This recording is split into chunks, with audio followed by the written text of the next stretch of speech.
You're a nice person, all right? Thank you. All right, now you do this, it's a reality series and you're really looking for the people, but it's also a reality series and people get hurt. And you're on the other side of the argument when they're getting hurt. How do you feel?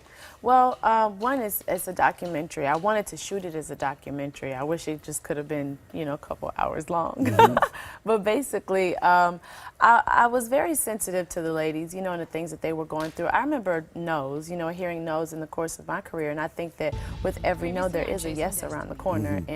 And I just didn't want to, really send them home and not actually give them constructive criticism on things they could work on or things like that. And you're not here to make a reality star. You really want to make a great group. Yes, absolutely. I think that you see that a lot on some of these shows, these talent shows, and I didn't want to make that, and I wanted to be really honest to these ladies. And also what you can help them with. You said you've had a lot of no's, they turn into yeses. Yes. But when you're their age, you don't know those noses are turning into yeses. You don't. And I think that myself and my partner, Frank Gatson, who's assisting me with this whole journey, we explain that to these ladies. And it's a lot of fun actually working with them and getting to develop them as artists and listening to their voices and watching their moves and looking at them get more comfortable in their skin. Everything about it has been awesome, a great journey. What would you have done if cameras had been on you guys? That's a lot more pressure. Destiny's Child was forming. I think that it's a lot more pressure when the cameras are there. It also can kind of mess with your head a bit too, because you might think when the camera's there that you've already made it.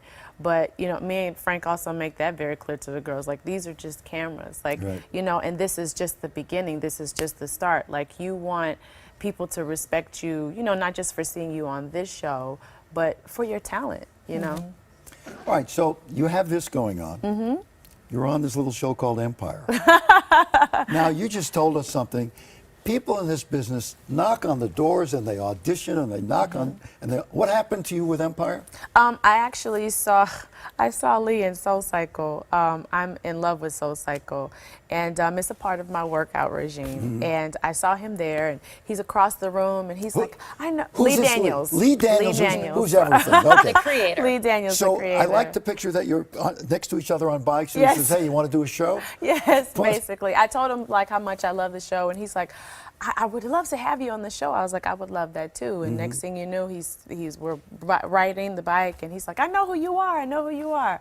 And I had a meeting with the whole team that next week, and then I was in Chicago filming. Just like that. It happened just like that. But I think that he probably was thinking, did I just give this girl a role? I don't know if she can act. I don't know what's going on, but I really appreciate him taking the chance. What is your future with the show? Right now you're in flashbacks. I'm in flashbacks. And Leslie Uggams is you.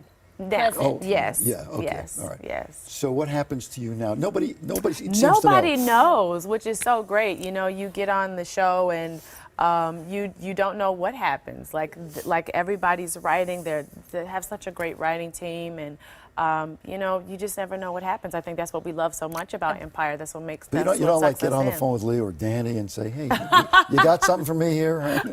You know what? If that's the case, I would totally call him and tell him. Yeah. It must be hard though. Like, the character you're playing is so tormented, right? Yes. I mean, the mental illness. I'm sure that was tough to get into that skin. You know what? It's funny. I actually called. Of course, Lee helped me get there mentally, but I also called a friend of mine who is a psychotherapist, and I wanted to be educated about bipolar and just make sure that it came across the correct way. Yeah. And everything's great. You, little baby boy. My boy is wonderful. He's wonderful. My Titan. He's the greatest thing that ever happened to me. And my husband is awesome as well, of course. 2-year celebration, right? 2-year celebration we had. Yeah. It and was they awesome. said it wouldn't last. Come on now. Oh, look at him. Yeah, he's a big boy now. He's such a big boy, and just the joy of my life. I love being a mom. Yes, it's a different definition of love, though. It's a different definition of love. I couldn't believe how much I loved him immediately when I saw him. Chasing Destiny airs tonight. Tonight at 10 p.m. on BET.